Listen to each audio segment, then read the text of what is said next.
Hello, everyone, and welcome to another episode of Breaking Into Cybersecurity. Thank you for joining us on another Friday. Today we have a special edition that will be focused specifically on incident response for those individuals looking to get into incident response. We're going to go and do a deep dive with Jeff today. Jeff, you want to introduce yourself and give a little bit about your background? Hey, thanks, Chris. Sure, yeah. My name's Jeff Bollinger. I've been doing incident response my entire adult life. It's the only job that I've had, I think, since about 2000. I actually started working at the University of North Carolina, Chapel Hill around 1999. Y2K office morphed into IT security, and yeah, since then I've just been doing incident response at Cisco, other companies, for the last 22 years now. So yeah. Why did you choose incident response? Or did it choose you? Well, you know, everybody has like their infosec origin story, probably, right? What really got them into it. A lot of people that are the generation slightly before me or a little before me were like, oh yeah, Morris worm, right? I remember learning about this and being part of it, and that got me hooked in. I'm a little bit, just a little bit past that. I remember watching uh, Good Morning America one day before school, getting ready for school, and I remember seeing this thing about the "I love you" virus, right? That went around, if you recall that one, and that got so many people, right? That was pretty fascinating. But fast forward a bit, was at university, started getting my hands wet on things like Linux and networking, and one day I had set up I think it was like a Red Hat 5.2 server. Went to class, came back, and I couldn't log in. Did some other stuff, kind of poked around, realized that someone had compromised my server, and it was thrilling. To be honest, at first I was offended, but then I was really excited. So the next thing that I did was I reinstalled everything. Second time around, I put up a tripwire, an old tool called Port Sentry, which I don't even think it exists anymore. And I had it set to email me when anything got changed. Went to class again, got an email during class, and saw that someone had broken in and started tampering with files. So that kind of got me hooked big time because I could see that not only were people, attacking me, but there are ways to detect that and to do something about it, and that kind of got me really, really jazzed about it. So that plus all the other IT technology stuff at the time was thrilling, but really being hacked myself was kind of what got me most interested in doing the IR field. Okay. So when you think about like the IR field, what's the foundation that someone needs to have to be successful in the field? Yeah, there's a lot to unpack there. Mainly, there's two to reduce it down to the most bare minimum, right? There's a psychology aspect and there's a technology aspect, right? Psychology is a lot more squishy, harder to define, but realistically around that, it's you have to understand motivations, right? There's so many metaphors that are so tired out in IR. There's like the whole police detective metaphor, there's military, there's sports, all that kind of stuff. But the idea here really is what is an attacker's motivation? Why are they doing something? What's behind it? Are they simply learning, or are they actually trying to capitalize and monetize, right? So understanding that kind of mindset is a really big piece for everybody. If you don't really understand why people are doing this, why they're launching attacks, why they're developing malware, why they're bringing things down, you're not really going to be able to understand how to kind of detect against that, right? So that's really the big thing for me is that mindset aspect. But otherwise, it's technology, right? The best folks that I've worked with in this field have been people who have really strong technology backgrounds. Like I've worked with very few people that were just pure security, right? They went and got a cybersecurity master's degree and they've done cyber or whatever else. Those folks tend to do really well in some areas, but when it gets down to the fundamentals of, well, how did this packet traverse the wire, or why does Linux behave in this way, or how can I hide commands in Windows, right? Those kinds of things often get left behind. So that the people that have the strongest skill sets, in my experience, have been those who have a deep technology background. A lot of the folks on my last team were ex-sysadmins. Most of them were ex-sysadmins, who have seen it all. A lot of networking folks who have been network administrators, a couple of DBAs, folks like that, and then of course development people, right, as well. So those tend to bringing those really fundamental IT skills to the table are base level for me. I just don't see how you can do IR without understanding how operating systems work, how TCP/IP works, right? How the internet, how the cloud works. If you don't understand those things, it's going to be a lot harder for you to kind of push up the game.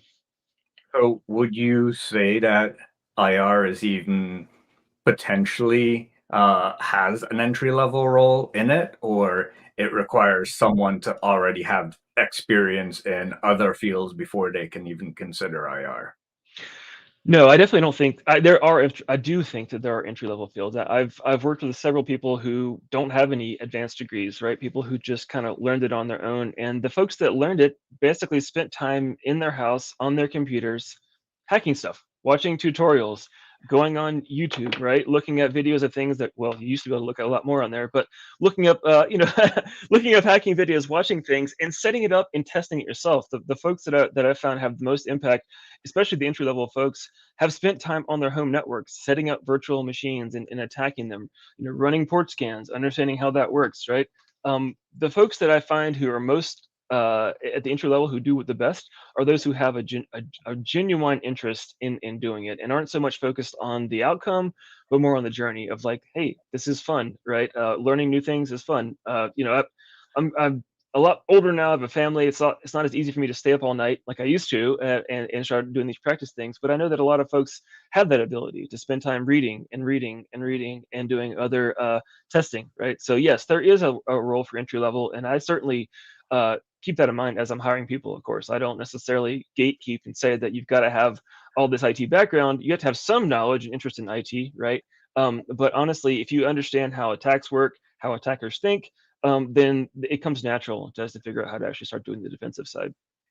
So it sounds like having the curiosity, having the ingenuity to create your home lab or a cloud lab, because now you can create an environment within a cloud service provider, and you don't actually have to have the physical equipment anymore. Although it's still handy. It feels nice to be able to plug everything together, right? Yeah. But many companies are going straight to the cloud, so being able to do that from scratch is helpful. Um, what what do you look for on a resume from someone that is potentially entry level as you look to hire in that area? Like Yeah. Mhm. outside of that curiosity that might be listed on there. That's I try to look for uh, experience with both the red team side, the attack side, and kind of the blue team side, right? So people are listing off certain tools. Like I worked with this one person who had spent a lot of time tailoring their Helk installation, right? Which is Elasticsearch, Logsearch, Kibana, and I forget what the H stands for, but basically it's a way of tying it all together, right? It's a free service, a free sim that allows you to do stuff. People that list out tools like that, and when I interview them, if they can actually kind of speak with some kind of authority on how those work. That says a lot to me because you don't just stumble across those kinds of things, right? You don't use that in your daily life. A lot of people have Excel, PowerPoint, Word on their resume, right?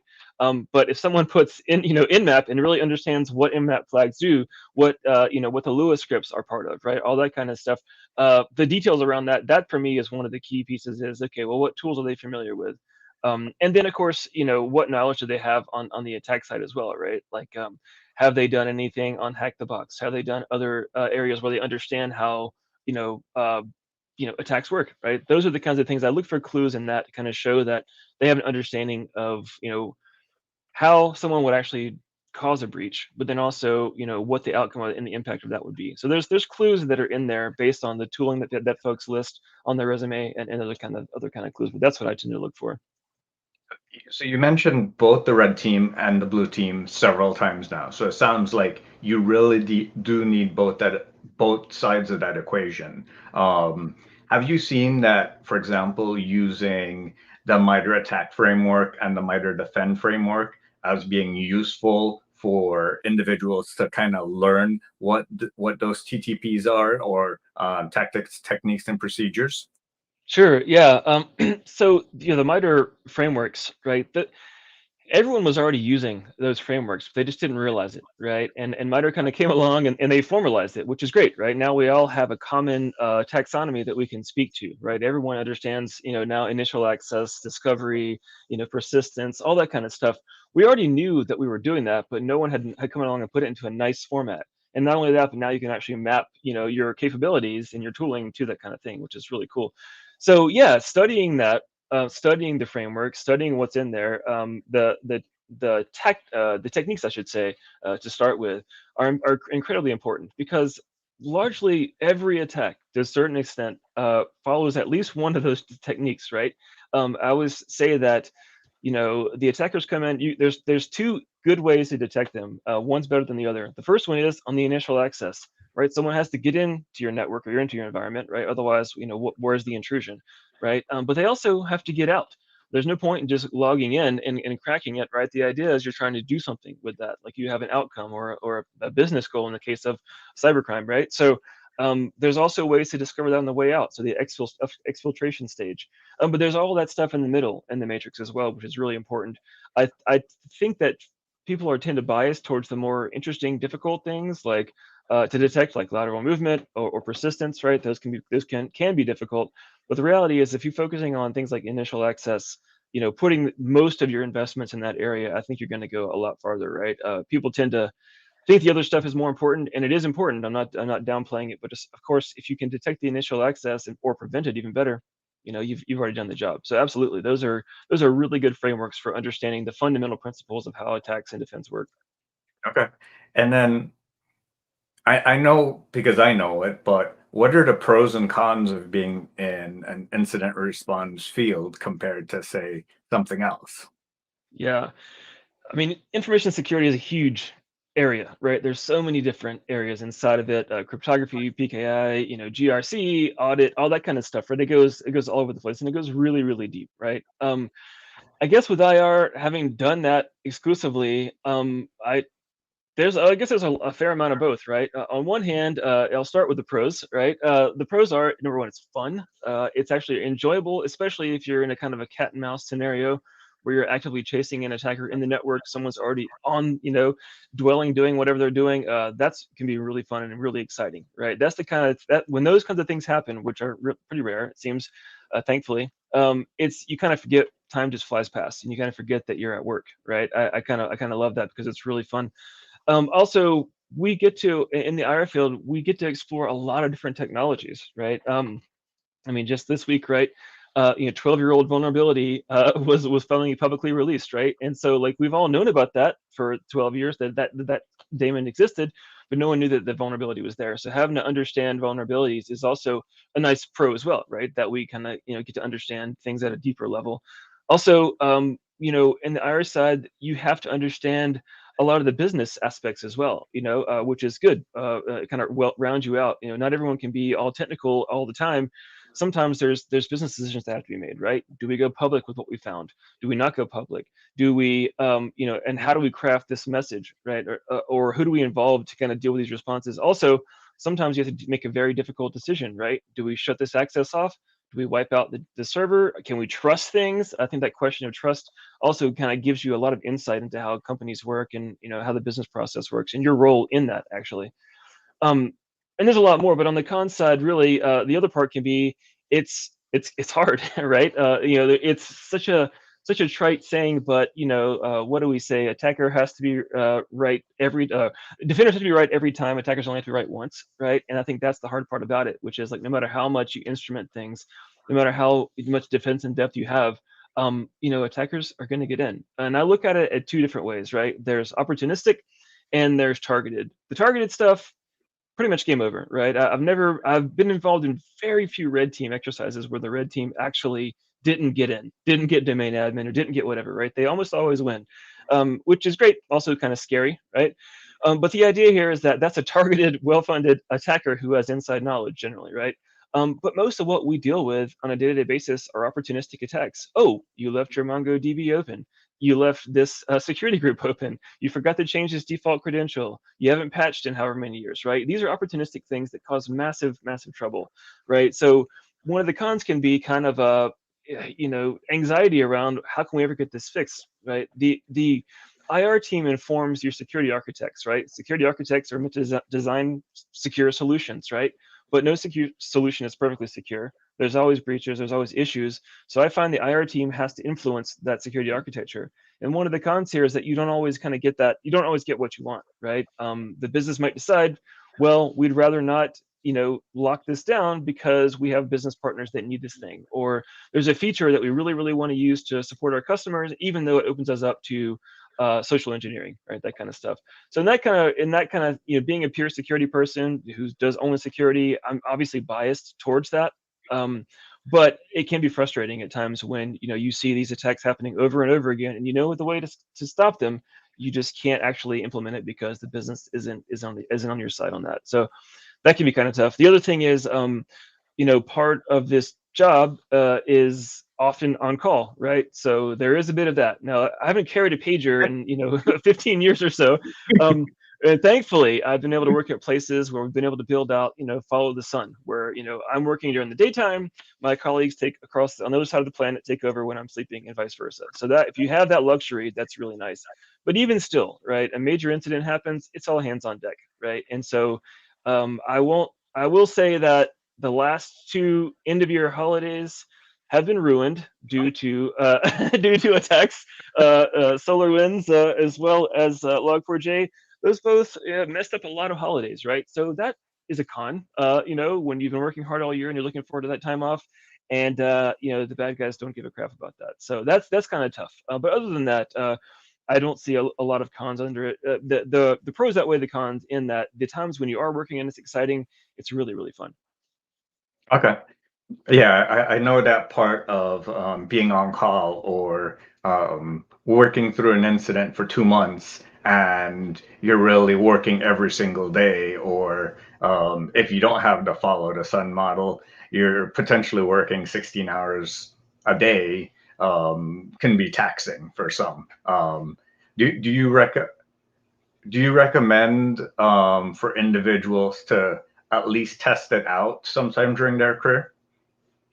You mean just being an IR incident responder?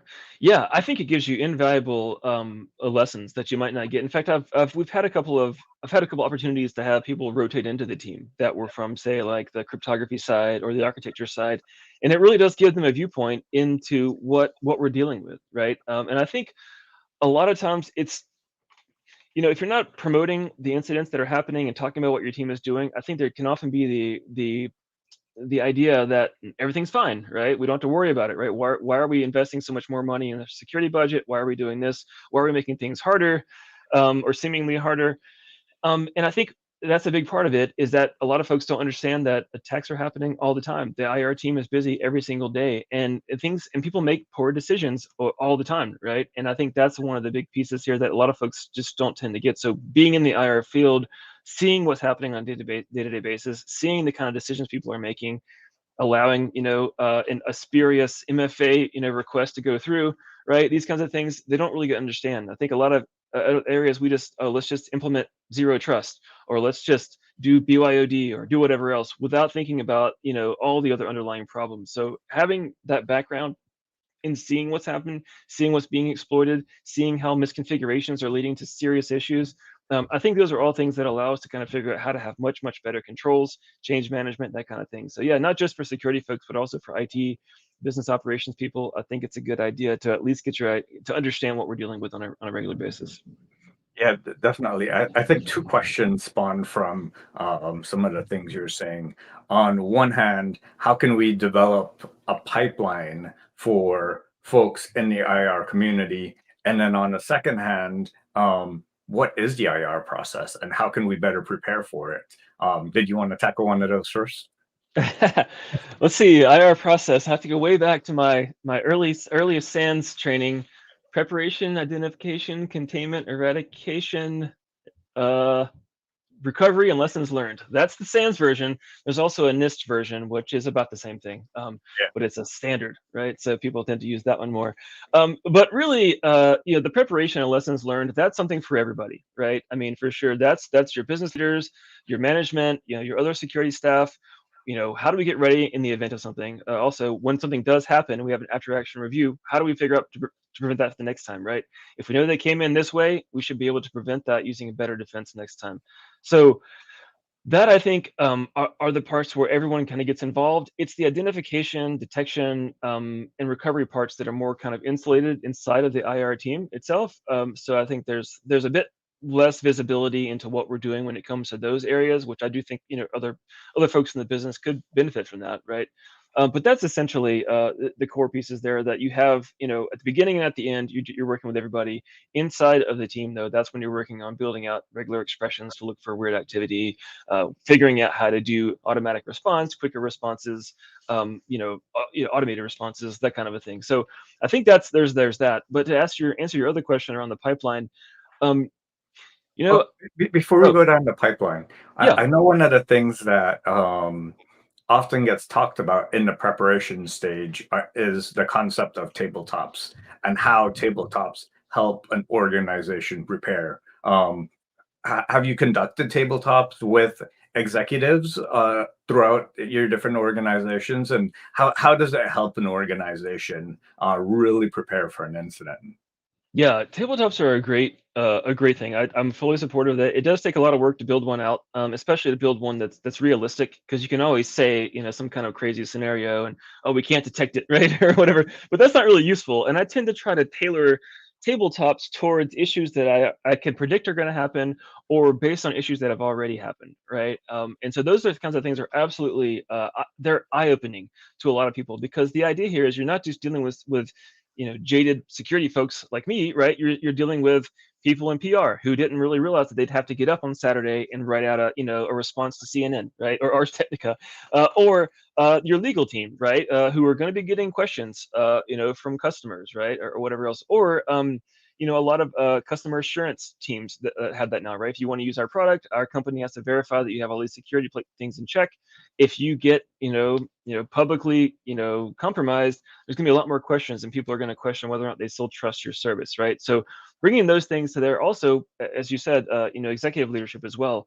It's the idea isn't necessarily to scare them, right? Because I think that's not necessarily fruitful, but it is to kind of bring a realization that, look, this could happen. And here's what we need to be prepared for if it does. And you need to be prepared to be able to talk to the company, to talk to the public, and to be prepared for an answer, right? And here's what we can offer you during that time. And that's where we look at our inside of ourselves and say, what can we have, how quickly can we get updates to our management staff? How quickly can we get things recovered, containment, whatever else, right? And what would we do if, say, we can no longer chat anymore, right? We can't Yeah, talk to each other. We can't use, Slack or Teams or Zoom or whatever, right? any Do we have internal a plan? comms. You're right, exactly. Yeah, having that's actually a huge thing, is having that out of band communications. I won't, divulge my OPSEC here and say what we use, but certainly we do have a way of doing that, right? And that's something that's a really important thing to establish with inside of your team is, if you can't get to your own network for whatever reason, right? How would you communicate? And you have to have that written down beforehand. And I think a lot of folks before the tabletop might not have thought about that. There's just, oh, well, we have chat. Well, why don't we just use chat? Well, chat doesn't work anymore, right? Or, you know, everyone's laptop is now encrypted with ransomware, and how are we going to deal with that, right? So I think those are the kinds of things that you definitely have to be prepared for. And like I said before, opening eyes is what those exercises are best for, not for freaking people out, but just letting them know, hey, if we don't take this seriously, here's where we could end up. So yeah, I love tabletops. They're fun. It's also a nice way to kind of run things through and see where you're not prepared, and that also gives you the ability to work more on that. Hey, we need to build this process out, make sure this team is aware, whatever. So yeah, they're crucial. I remember when I worked in South Florida, there's hurricane season, and that means you have to prepare for a hurricane. And when we did just prior to a hurricane, the conversation of, well, we don't have any comms, and all the servers in our building are potentially, they only have 16 hours of power. And if we don't have, what services are down after 16 hours, how quickly does our gas contract for our refueler, what's the SLA for them to come on site to deliver fuel to keep those servers running? And it's all the little things that people expect that are going to happen in the background that you don't think about, like a phone tree, having a printed phone tree of who to call and what's the chain of command on site if your CEO is not present, and who can go into the building when the sheriffs are there, making sure that there's no looters, like all these things that people don't think about, and it's something you have to prepare for. Yeah, um yeah, that's a great example. Or another one would be, let's say, you run a lot of virtual machines, right? Everything is run virtualized, right? VMware, whatever your vendor of choice. What if your gold image has a vulnerability in it, right? Oh, we got ransomed. We have to reinstall everything. Well, you're reinstalling with the same vulnerability that led to the initial issue, right? So you have to be able to figure out how to work that kind of thing offline, and just assume that you have nothing, right? So that's a great point for sure. The physical stuff is definitely things that get overlooked, but by all means, for sure, that's a huge one. I mean, in Log4j, you had that exact same situation, right? Everyone's gold image had Log4j remnants in it. So now you have to recreate a new gold image, and depending on the size of your organization, rebuilding that in all the different lines of business can take time. So Yeah. yeah, it's something to consider. Let's pivot back to developing a pipeline for folks that are interested in it. What are some of the ways that you use to both attract people to IR and develop them throughout their life, their career cycle, to keep them growing, because you don't want them to stagnate either. Sure. Yeah. There's, as I said earlier, there's a lot of areas inside the information security field that you can tend to focus on. But even inside of the incident response field, there's a ton of various areas, right? Like I've met people who are malware reversing experts, right? And there's a place for that, right? And so I think some people are drawn to be able to pull software apart, reverse engineer it, see how it works, see how they led to the certain thing. I don't know about you, but I've been to a lot of security conferences, and sometimes my eyes glaze over when I'm seeing push this register here and move this offset here. And over time, that's not for me. That's not really my area of expertise, right? But some people really enjoy that, right? And there's definitely a need for that, absolutely. And so one of the ways that's good to attract people is to show them that there's a lot of different areas to focus in, right? Maybe you really like computer networking, right? That's kind of my area of expertise, right? Or maybe you like the malware reversing aspects, right? The idea here is to give people opportunities to be able to leverage their strengths. And honestly, if someone were to want to join my team and say, I want to spend, 3 days out of the week threat hunting, if they had a good plan and they had some good deliverables and that they could demonstrate outcomes, I would definitely support that, right? I think that's totally fine. And that's the idea, is to give people the opportunity to play to their strengths. And that's kind of what I look at. If you've been a Windows sysadmin for the last 20 years or the last 3 years, right? I'm going to come in and I'm going to expect you to understand, how the internal of that operating system works, and also what is not normal, like what looks unusual, right? If you see a Windows error code or something from Sysmon, right? How do what that means? Can you explain to me why that's weird, right? So, kind of looking at people's existing strengths and adapting that. People who are really maybe formerly red team are going to be expert responders because, oh yeah, here's how I would compromise that. I would chain this together with this, and I would look for this. So kind of basically opening it up and making it really broad, and not just saying I only want pure incident response people. I really want a team made up of diverse backgrounds, diverse viewpoints, right? That gives you the ability, because let's face it, I mean, because things are so complicated and so abstracted these days, I can't know everything and I can't expect my team to know everything. But I can't expect that my Windows expert is an expert, right? And I can expect that my Linux person is an expert, right? And those kinds of things. And so that's kind of the area that I look at when I'm looking at pipelining, is who's done things that are relevant to the work, who understands secure coding, who understands operating systems.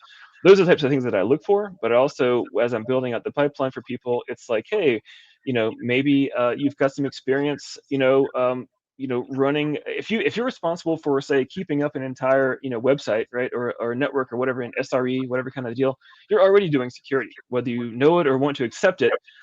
Confidentiality, integrity, availability. If you don't have availability, right, then you're not really doing your job. And availability is one of the cornerstones of what we do, right? And so I think that's a big thing there too. Is people, a lot of folks don't really realize that they're really good at security because they haven't been said you're a security person, and that's something that I think is something that people need to realize. If you want to pivot to this area, chances are pretty high you've already been doing it, and you need to speak to that in your interview process or whatever else. Wow. We've already went to 30 minutes. Time just flew by. I know you're super busy, but the last question I want to ask is, if we had to wrap up all your years of experience into one piece of sage advice for someone following in your footsteps, what would that be?